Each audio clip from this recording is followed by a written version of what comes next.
We are glad you are joining us again for What's Next? Living Longer, Better, Smarter. I'm Fred Fishkin along with Mary Furlong. Hi, Mary. Hi, Fred. We have some surprises in store today. We sure do, and some fun guests to talk about people, places, and things. This episode is made possible by VividPix. VividPix is all about making it simple to relive your memories. This includes scanning or downloading photos and documents to create your family history, fast, easy, and affordable software to improve these images, and various education to help people do more.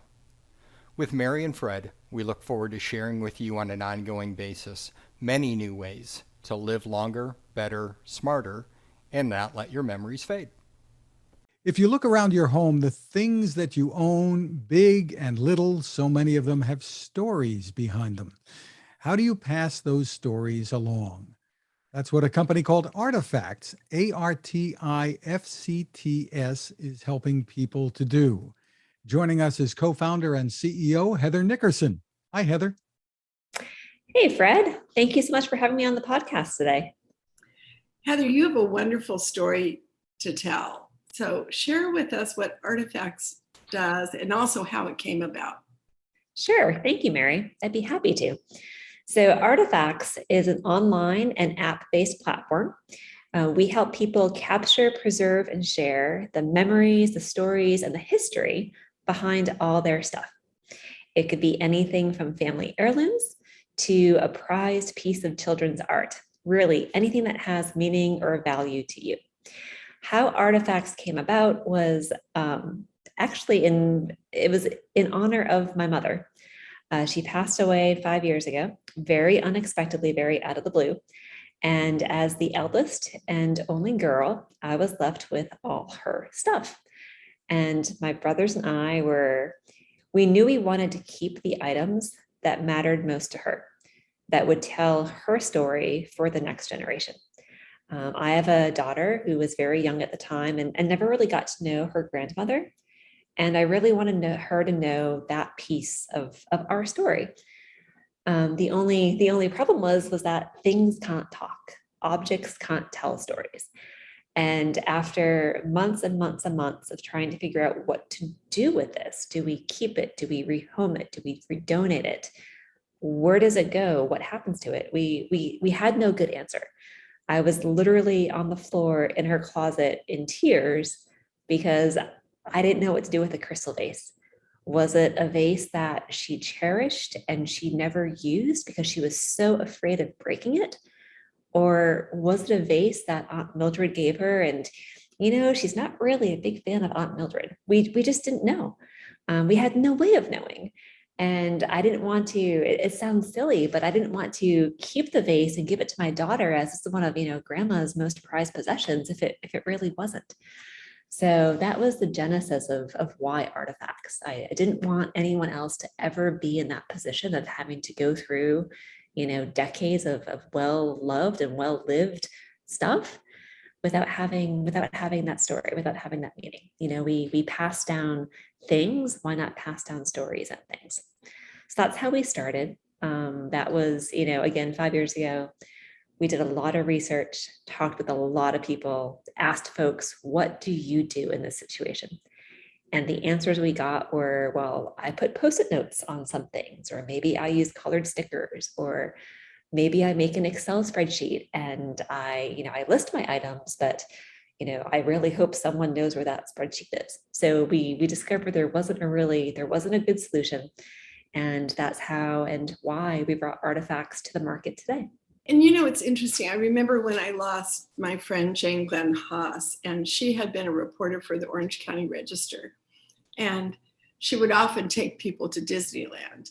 So I remember when we looked at some of the things she had left behind, there was a note from George Bush, President George Bush, talking about his trip to Disneyland with her. And that was sort of a treasured thing for us, or some of her columns would have been treasured, but people don't really know. Now, I would call you a mission-based company. Tell us what your mission was before you and your co-founder created Artifcts. So Mary, I love that word. Mission is very dear to myself, my co-founder, Ellen Goodwin. So before Artifacts, Ellen and I met together at the CIA, the Central Intelligence Agency, not the Culinary Institute of America. So we, in our very essence, we are mission oriented. We're mission based. We both spent respectively a decade helping protect our great country. And we both, after that time, went on to grow and lead other private sector security and data technology startups. But our desire to have mission to help others is true to who we are. It also helps, us understanding the value of security and privacy. So we built Artifacts to be, security and privacy first. We put you in control of your data. We put you in control of your information, your stuff. We want to make sure that, again, it's at the end of the day, it's your stuff, your story, your legacy, your artifacts. You were part of the AARP Innovation Lab Accelerator and now joined the Age Tech Collaborative at AARP. We're part of that as well. Your user interface design is spectacular. It's so easy to navigate, and I can see how family offices would be very interested in what you're doing. Who are some of your initial customers and how are you going to market?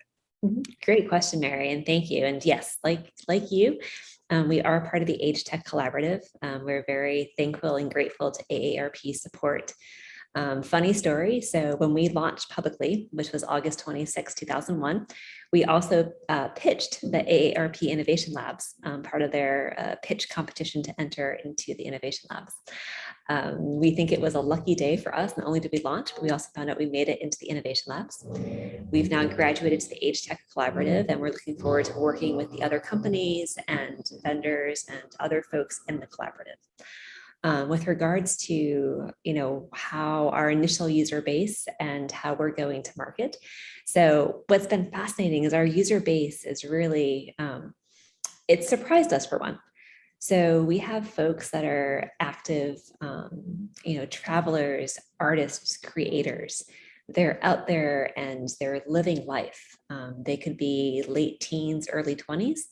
They could be, in the 70s and 80s. We have folks who, some of our earliest users, we had a grandmother and granddaughter pair who, it was during COVID when we launched, and the granddaughter helped her grandmother artifact decades worth of stuff and discover these amazing stories about, I didn't know grandma lived in, Liberia for several years. Grandma shot an 8-foot python snake and she has the story and the snake skin. And it was really phenomenal seeing how our users interacted through artifacts. So we, again, our age spectrum it's not just confined to the 50 plus, although that is our strongest growing segment.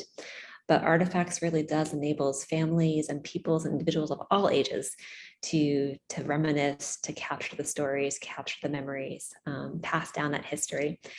As far as our go-to-market, we do market directly to consumers.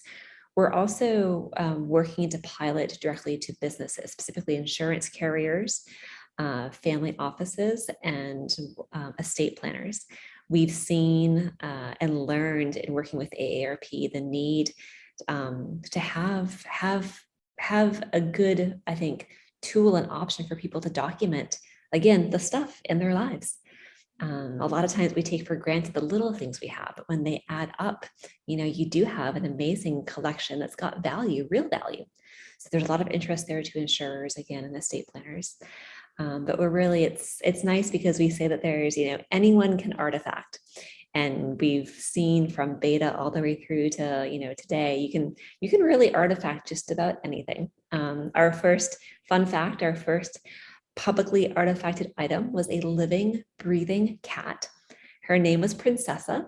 You can still search for that artifact on Artifacts today, and you'll see the story of Princessa. Thanks to Princessa, we now have a pets category. Well, I have to tell you a personal story. I had an Easter egg hunt this weekend for our family, first time since COVID. And I have these 7-year-old twins in my family, and then there were the younger ones that were 3 and 4. So the twins were giving kind of a tour of the house and telling the younger ones what was here. Well, years ago, I was a TED Talk speaker. And at that time, Richard Saul Wurman gave every speaker a Barbie doll. Teach the Barbie. So in the closet, I have a Barbie, but the 7-year-old was telling the 4-year-old, you can't play with this Barbie because this Barbie is very special. And I have to think that TED Talk Barbie will be part of my legacy history.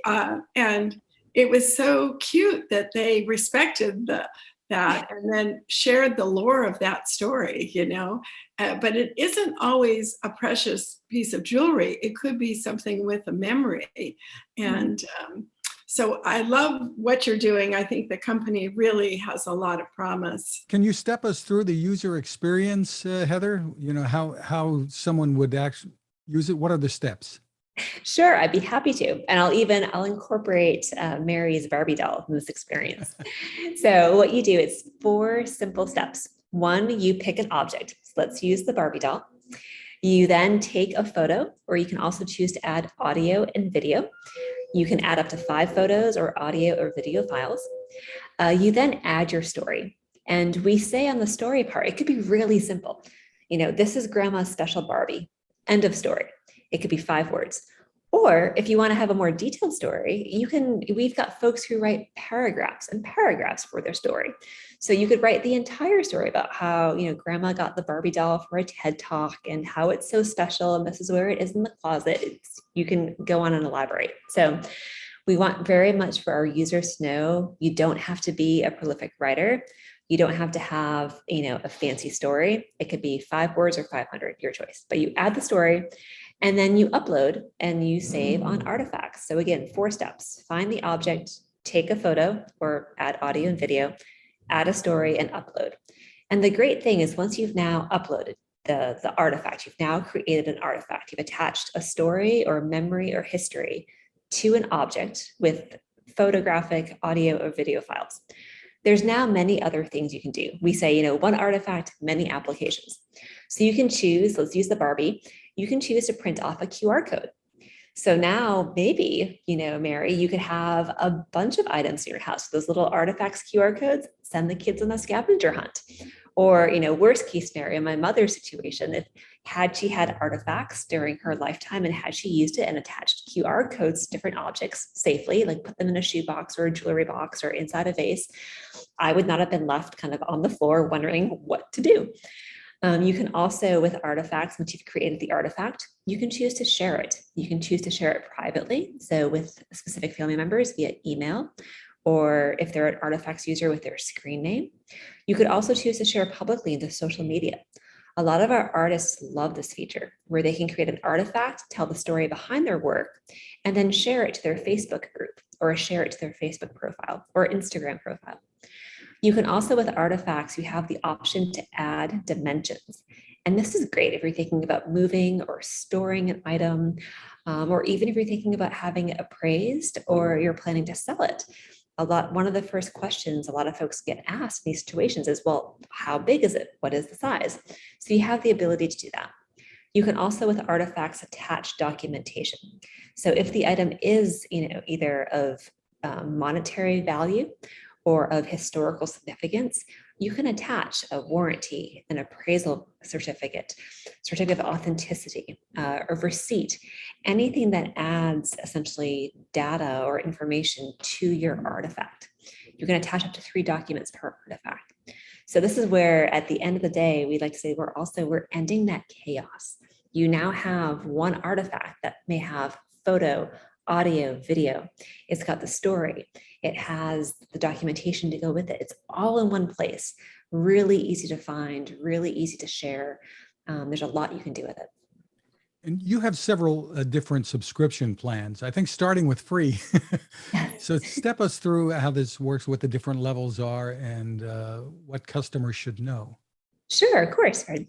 So we are a freemium model. So you can try Artifacts totally for free. There is no strings attached. We don't ask for your credit card information or anything to get started. So We stand behind our product. I think the best thing for us is give it a try, and let us know what you think. We're very open to feedback, and we love hearing from our community members. Folks that typically start for free very quickly see how much they enjoy artifacting, especially with family and friends. So we then have 2 paid levels. You can choose to have an RT Lite membership, which is $36 a year for up to 30 artifacts, with all of the different sharing and documentation features included. If you really get into artifacting and want to do it more, which a lot of our users have hundreds of artifacts, you can then upgrade to the RT Unlimited membership. And this membership gives you unlimited artifacts. It's $89 a year, but it also gives you 3 additional accounts to give to family or friends. And this is really important to us when we designed Artifacts, is we recognize that not everyone in the family may be, super excited about artifacting, but they may have pieces they want to contribute.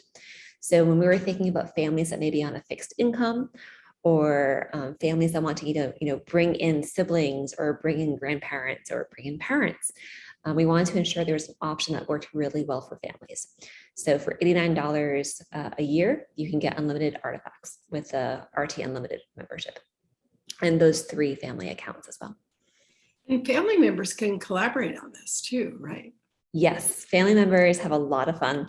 I will admit I do this with my siblings. So when you are an Artifacts member, you have the ability to give folks either view access or edit access or full control. When you give someone edit or full control to your artifact, you can send the artifact, say I send it to my brother, be like, hey, James, I remember the piano. I remember, when mom got it. I remember all the things behind, the early years of this piano. But then I went off to school. My brother is 9 years younger than me. And he then has an entirely different story about the piano and the music that he played on it, and his relationship with it, and his memories of our mother with the piano. So I can create the artifact, put in my piece of the story, and then share with him and say, please add your piece. I'd love to know your side of the story. Give him edit control, and off he goes.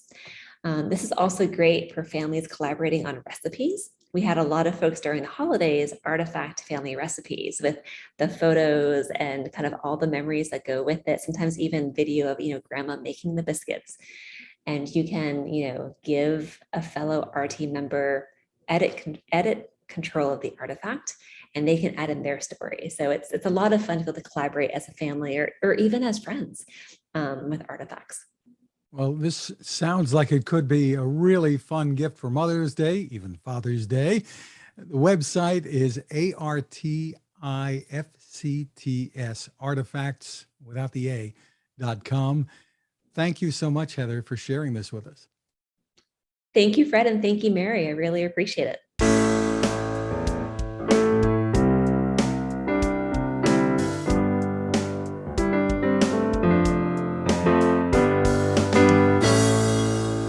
Mary, I was pretty surprised to see the results of a new survey done by Ancestry that found more than half, 53% of Americans, can't name all 4 grandparents. Oh, that sounds so disheartening. I was so close to my grandparents, and especially it's disheartening for those of us who are grandparents. Yeah. Well, joining us from Ancestry is corporate genealogist Krista Cowan. Thank you for joining us, Krista. Thank you for having me. Tell us more about the survey, Krista, and what you found. Yeah, so it is kind of surprising to some of us who did grow up knowing all of our grandparents, but 53% of Americans can't name all four of them. And I think there's a lot of reasons for that as I've kind of personally dug into this data a little bit more. What we're discovering, I think, is that, there's the fact that some people just don't know their actual names, because that was the question. Can you name all 4 grandparents? They call them Nana or Papa, or, and somehow the information hasn't been transferred to that next generation about their identities. And then sometimes I think it's just because of the way that fractured families exist in the world today. And, maybe there was a divorce when you were young and you were raised by one parent or the other. And so you just have not had any exposure to that other side of your family. But the good news is that 62% of Americans are interested in learning more about their family history. So we've got a solution for that. Interesting. No, yeah, I got to say, my youngest grandchild is a 4-year-old girl who every once in a while, she calls me grandpa all the time, but every once in a while she'll look at me and say, Fred. So maybe that's a good thing that she knows my name. So this all ties into what Ancestry is doing with the newly released 1950 census records. That's going to be confusing to some people. Just released 1950, but you're using some great technology and artificial intelligence for handwriting recognition. Tell us about this. Yeah, so the 1950 census was just released on April 1st by the federal government. It does have a 72-year privacy law, so that's why we're just seeing it now. And Ancestry, since the release of the last census 10 years ago, has developed some proprietary handwriting recognition technology. So previously, in order to make a census searchable, we had to have people look at every image, type in every name on that image. Now a computer can just read that page of handwriting, pick out the fielded information of names and dates and birthplaces and ages and occupations and all of this really rich data on a census, and create a computer generated index. And it's the first time we've applied this new technology, and we finished all 6.9 million pages of the census through this new technology in 9 days. And Wow. tell us, what did you learn about the trends back then? It's so interesting because the decade of the 1940s was so pivotal in US history. So we had the Great Depression as people were in the early 40s, and then a world war that broke out. And then as those millions of GIs were returning home from the war, they now had access to the GI Bill for education, for housing. We start to see this, the rise of the suburb. We had a large group of women who went to work for the war effort. I think 30 million Americans working on the home front for the war effort. And so that kind of changed from a lot of farming communities into more factories and big cities and suburbs. And then right at the end of the 40s, we see the start of the baby boom. And so that 1950 census gives us this really fascinating snapshot of what that decade, what happened in the country. I'm thinking what a technological challenge it is to have handwriting recognition, because I have trouble recognizing sometimes my own handwriting, but to have artificial intelligence be able to interpret everything that's written down. So the kinds of things that we're going to be able to learn from this that really haven't been available before. Yeah, so I mentioned the rise of the suburbs. We saw a lot of movement in the 40s, and so some of you may not know where your family members were living in 1950, and so this will allow you to find them and maybe learn a little bit about their stories. My own parents, I knew exactly where my dad was living, so within minutes after the images were available, I found him as a less than 1-year-old child living with his parents and his older sister, and got to share that image with him, and he was so excited to see that. My mom was actually born a few months after the census was taken, but I did find her parents and her older sister, and they were living in the same house that my mom grew up in. And so my mom actually kind of walked me virtually through the neighborhood looking at this census image as she remembered stories of all of those neighbors and the kids that she'd grown up with and the people who had moved in and out of the neighborhood or who were living in different houses at different times. So the census can be this really great tool for memory and story and transmitting of that family history from one generation to the next. And of course, as the boomers who were born 1946 to 1964, they were the ones living in those suburbs. And now, as they get into their later years, they often take up family history as one of their big hobbies. And so it's kind of exciting for them to have this rich treasure trove of data. How are you getting the word out about it? Yeah, so there's a few things that we're doing. The first thing is if anybody comes to Ancestry, you can actually build a family tree for free. So you just get started by entering what you know about yourself and your parents, maybe your grandparents. Hopefully you know all 4 of them. But even if you don't, and then anybody who was born before the year 2000 is likely to have a grandparent in the 1950 census, and anybody who was born before 1974 is likely to have a parent in the census. And so once you've started that tree, Ancestry will actually get to work searching the census for you and deliver you a hint that shows you where they were living in that year. Yeah, I want to plug what you do on YouTube too. I understand you're known as the Barefoot Genealogist. I am, yeah. So I do have a YouTube series called The Barefoot Genealogist, and it's on the Ancestry YouTube channel. And right now, while we're releasing the searchable index of the census state by state over the next several weeks, I'm doing a weekly show on Wednesday mornings at 11 a.m. Mountain Time, just to give the latest update on what states are fully searchable. And people can find out things like occupations and income levels and all that stuff that we wouldn't know even if we were there in the present time talking to them, maybe. Yeah, it's super interesting because they had to report, well, they were asked to report how much money they made in the year of 1949. And you start to look not just at how much money maybe your father or grandfather made, but also then look at the neighbors and compare that and compare the value of the home to how much money they were making. It gives a really interesting economic picture that's a whole lot different than today, that's for sure. Absolutely. I mean, I remember the price of those properties and where they are today. So, Yeah. Well, this is fascinating. We'll have to have you back and pick up some more trend stories around this. So thank you. Love to, yeah. Thanks for taking the time with us, Krista. You're welcome.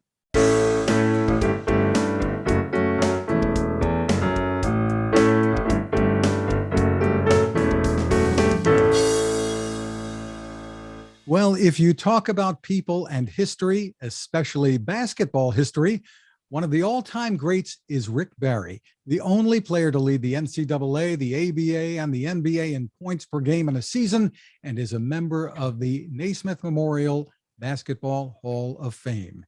He's a great broadcaster, too. Mary, we both have a connection here. Rick was born in New Jersey, went to high school in Roselle Park, and was the #1 pick of the San Francisco Warriors in 1965. Rick, thank you for joining us. My pleasure. And also joining us from Vitalcy, where Rick is an ambassador, is founder and CEO Gustavo Zilberberg. Hi, Gustavo. Hey, Fred. Thanks for having me.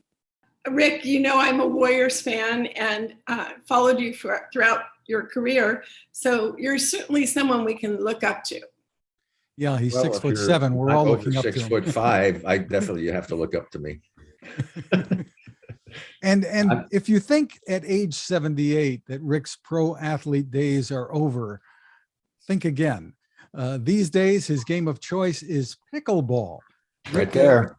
Pickleball Connections. That's the new company that I have right there. All right. I love it. Rick, I'm hooked on it. Just played this morning. I understand this is something your wife got you into. Yeah, it's true. My wife is a great athlete. She's the only woman to have her jersey retired in basketball at her alma mater, William and Mary, and ran women's basketball for the United States for 12 years, and great athlete and academic All-America player. And so we played a lot of tennis together, and won, when I was dating her, the city championships in mixed doubles and in tennis in Colorado Springs, where we lived for a long time. And I got into, after basketball, I missed not having competition. So I got into long driving and golf, but then they eliminated all the old farts division. So they got rid of all the old guys and I couldn't compete anymore. So that was disappointing. And she said, well, try pickleball. So I went out and did it about 4 years ago and just got hooked on it right away. I love it. It's competitive. It's fun. It can be super competitive, but it also is extremely social. That's one of the reasons why it's the fastest growing sport in the United States. And somebody was telling me maybe the fastest growing sport in the world. Just an incredible fun game that you can play without beating yourself up. Tennis got to be too much. It started beating my body up trying to play tennis, especially singles. So I stopped doing that. Now I'm into pickleball, and I've won some world senior titles, and I've won some US pickleball national titles, and a couple US Open golds, and I'm getting ready for the US Open that's down in Naples, Florida, starting at the end of this month. So I'm looking forward to that and seeing if I can pick up a few more gold medals. So there's a lot of socializing and community around pickleball. And I also have friends in my bridge group in Chicago, online bridge group, who travel to Florida and play pickleball when they're down there. So you can really pick up a pickleball game in a lot of places, right? Oh, all over it. And it's an easy game to learn to play. I even have my in-laws, my wife's parents are 88 and 86 years old. And, they still were playing some tennis, and we got them out playing some pickleball. It's really a great game. And the kids are starting to get into it now. I mean, a few kids now, heck, one of the top women players in the world is only 15 years old. And they just had a couple of 15 and 16 and 17-year-old boys that just turned professional. But it's catching on everywhere. It's really a super fun game, and you should tell your other people. I'll give you the information. You can tell your lady friends that they can come and go to Pickleball Connections, and I'll give you a link that they can go to, and they can sign up and become a member. We give them a $50 gift certificate to join in, to go ahead and see all of the wonderful benefits and all kinds of discounts and here's because it fits right in with what you guys are doing. I've always been one to stay healthy. My goal is to be 100 years old. And well, now it used to be just to be able to go fly fishing in Alaska, but now it's fly fishing in Alaska, but also to be able to still play pickleball. So that's my goal in life. So I've always been into health, and I'm willing to try most anything. I'm with a company called, Hemp Juvia. We have some products there, but Vijuvia Life Centers, we have 2 places down in the Villages in Florida and over in Orlando. And we do all kinds of modalities and things to try to help you stay healthy and young. And so I'm really into that big time. And so part of the benefits of being part of Pickleball Connections is that we give people the opportunity to get all kinds of nice discounts on different types of products, health related stuff. I have a new product called Aloe MD and Aloe MD Plus, which has a bunch of cannabinoids in it that's being incredibly well received. And so I'm in there promoting all the time when it comes to health. Come on, the first thing in life to have is you got to have your health. I don't care how much money you have. If you don't have your health, what the heck good is all the money in the world going to do you? I mean, it has Steve Jobs about that, right? I mean, so health is the most important thing. So it's great that what you're doing. Pickleball Connections is into that, trying to help people to stay young and stay healthy and enjoy life as much as possible. I was going to say, we'll have to put Pickleball Connections in our store that people can find so more people can learn about it. Oh yeah, we'll help you with that. I'm actually doing with your other Gustavo. Obviously, we're trying to do some things together. He's trying to do things for the older folks that are out there, and going to introduce him to a lot of the people at the Villages. They have all kinds of clubs, and people are always looking to do things and be active and to enjoy life as much as possible. So I'm looking forward to doing some things with Gustavo as well. Well, let's bring Gustavo in here. Gustavo, give us a brief overview of what Vitalcy is all about and your partnership with Rick. Absolutely. So thank you, Fred. And what Vitalcy is all about is we're looking to change the story around aging. I think what's currently out there is that there's this view that, as you kind of hit certain milestones in life, that you decline. And those we find to be dated notions. We're about what the opportunities are as you get older, not the limitations. And one of the things that drew us to Rick was he had appeared on one of our podcasts on Vitalcy.com. And when I connected with him personally, he kind of went through some of the things that he had done and the adaptation that he had done in his life from being an NBA Hall of Fame, one of the 75 best players in the world, picking up the long shooting golf, then going to pickleball. And the first thing he had said to me when we spoke was, I'm going to go fly fishing in Alaska when I'm 100. And I said, well, I'll join you there. I don't know if he'll still be able to beat me in pickleball when he's 100, I'm sure.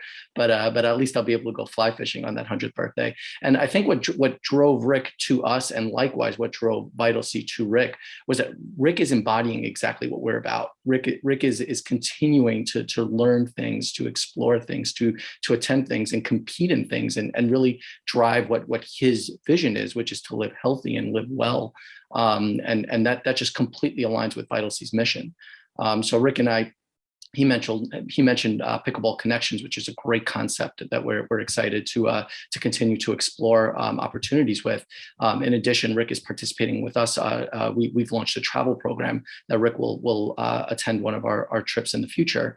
But there's so many different opportunities that are out there that I really think that what drove mutually us to Rick is really his own story. And we feel that there's just this vast audience out there that can learn and be inspired and motivated by stories such as Rick's that we're looking to really bring to market. Well, I love how pickleball can touch everyone, and being an older adult is really different than it used to be. Now, my mom, she played tennis into her 80s and was a tennis champion in her youth. But pickleball wasn't as popular then as it is now. But now my assistant, our client services, everyone wants to sign up for pickleball. So can you share some of your tips in staying active, Rick? Well, here's the thing. I would always said that I've always tried to keep myself in good shape. I mean, obviously, if I was an athlete, you have to be in good shape to be able to perform your best. But I also said when I get done playing, and I've seen a lot of athletes from a lot of different sports in a lot of charity events that I play in, whether it was tennis in the past and still golf. I was just at Hootie and the Blowfish have a big thing called Monday After the Masters. They've done for years, raise a lot of money. Saw a lot of celebrities there, a lot of former athletes.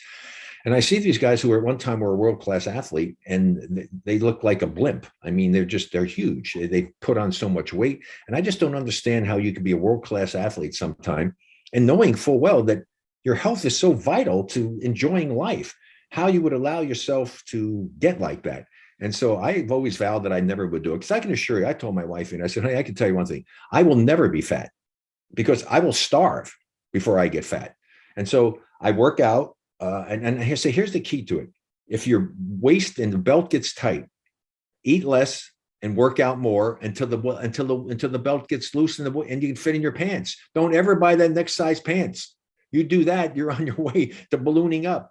And you just don't want to do that. Not only because of the fact that you have to buy new clothes, it's because your health is not going to be as good. You're going to have all kinds of ailments.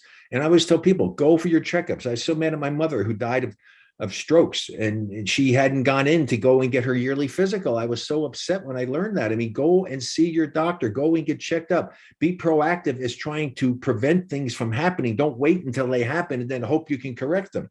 And so if you take that type of an attitude and just be proactive in trying to keep yourself healthy, it's amazing what you can accomplish in today's world with the advances that medicine has done and gone into. I mean, it's crazy all the stuff that's out there that you can do to keep yourself young as possible and as healthy as possible. How did you avoid some of the things that the many professional athletes are hampered with when they get older? The injuries and, you know, the legs are torn up, et cetera. Basketball, I don't need to tell you, it really delivers a pounding to your legs and probably other places. Yeah, I mean, too. it happens. I mean, it's going to be part of it, but you just do everything you can to make it as good as possible. That's what I've done. I've done a lot. I have no cartilage in my left knee. I had to get cartilage operations, not arthroscopically. I had to get cut open to do it. So I have a very bad arthritic knee. In fact, I played the majority of my career with a leg and a knee that was maybe 75% of what it should have been. So I'm always thinking, I said, geez, what could I have done if I had a leg that was 100%? And it was the leg that I jump off of, my left leg.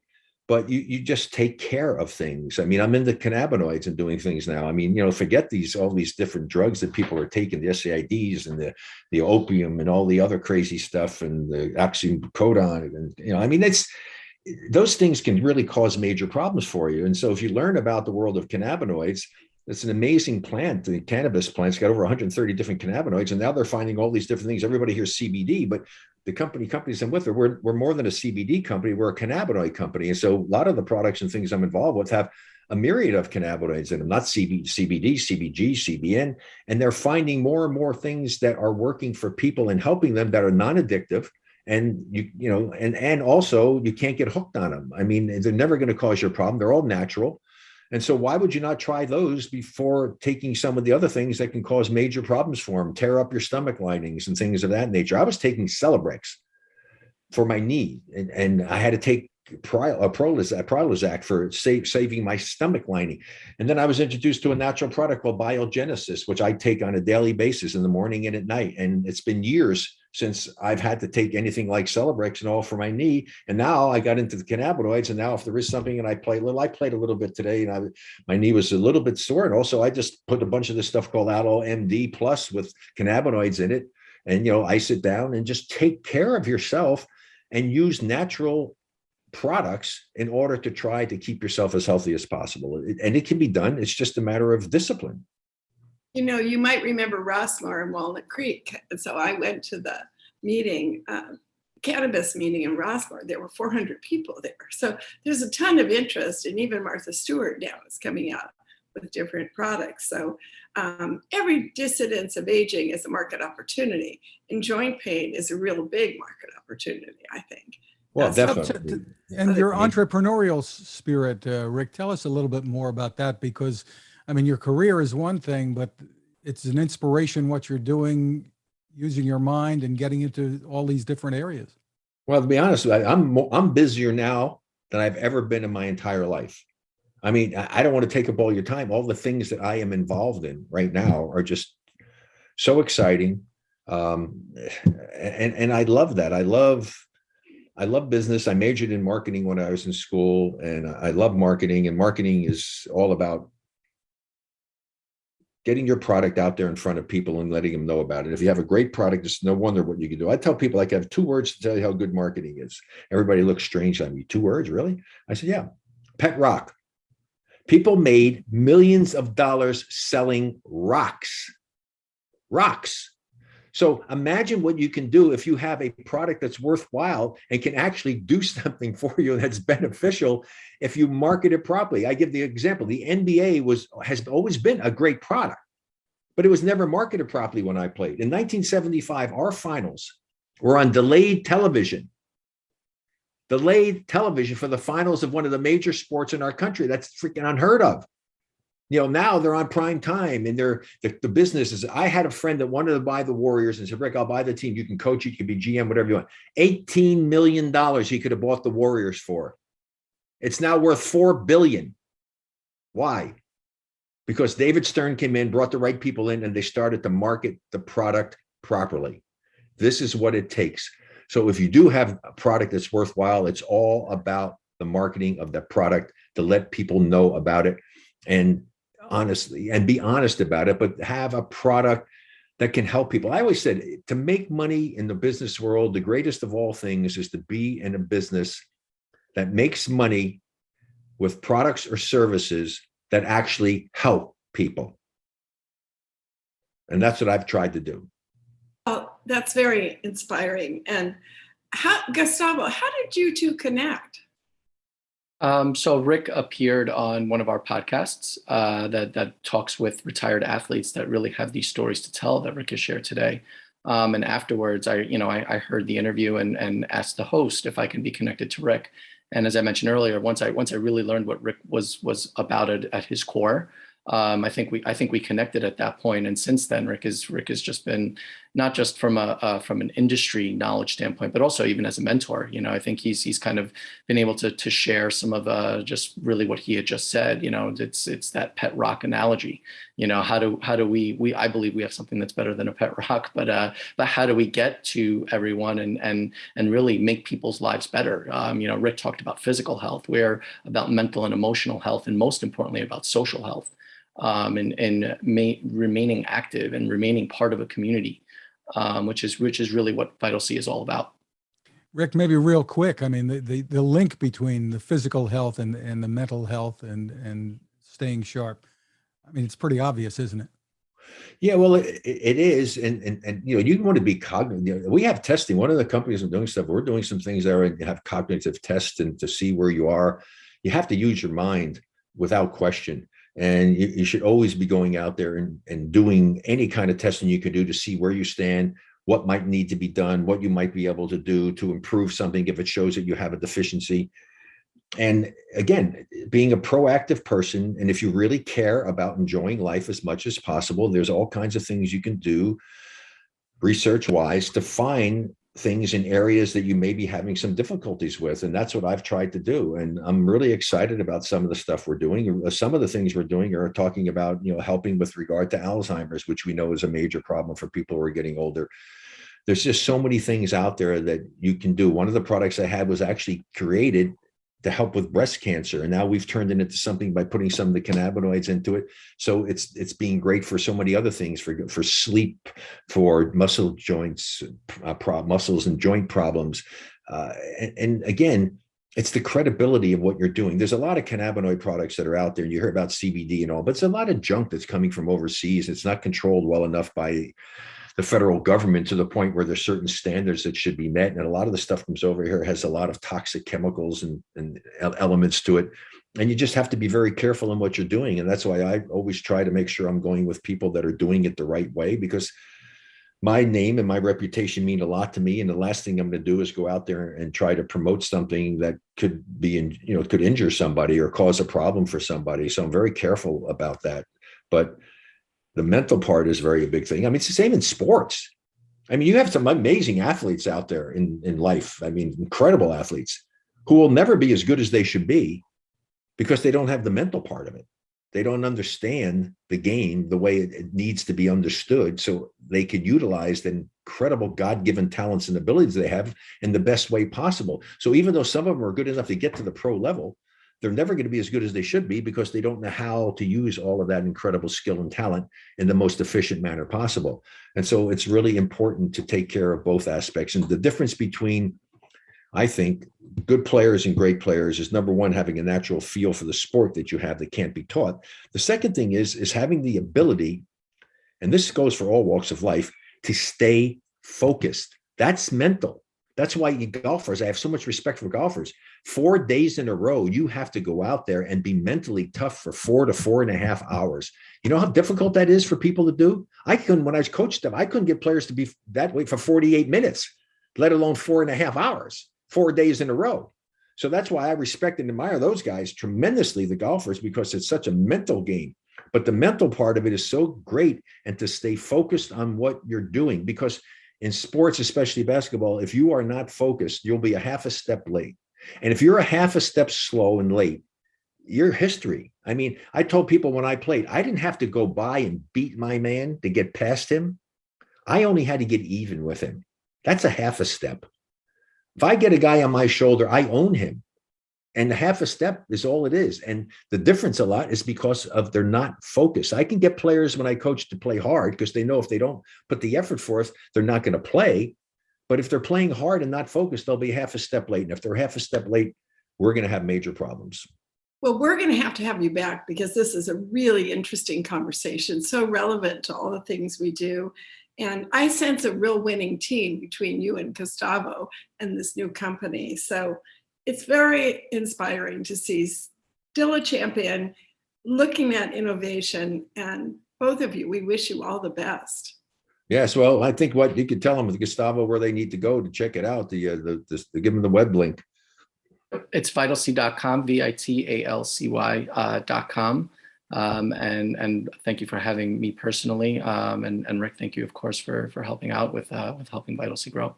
Yeah, well, you can write my thing down for my pickleball stuff. It's My Pickleball Connections with mypickleballconnections.com/Rick, mypickleballconnections.com/Rick. Go there and you can get in and get a membership and join in and check it out and see what's available. The beauty of that one is if somebody really loves this enough and everything, can actually turn it into a business and make pickleball a situation where you can play pickleball, travel and do stuff and actually have business expenses and actually start making some money if you wanted to do it. But it's that's not the main reason for it.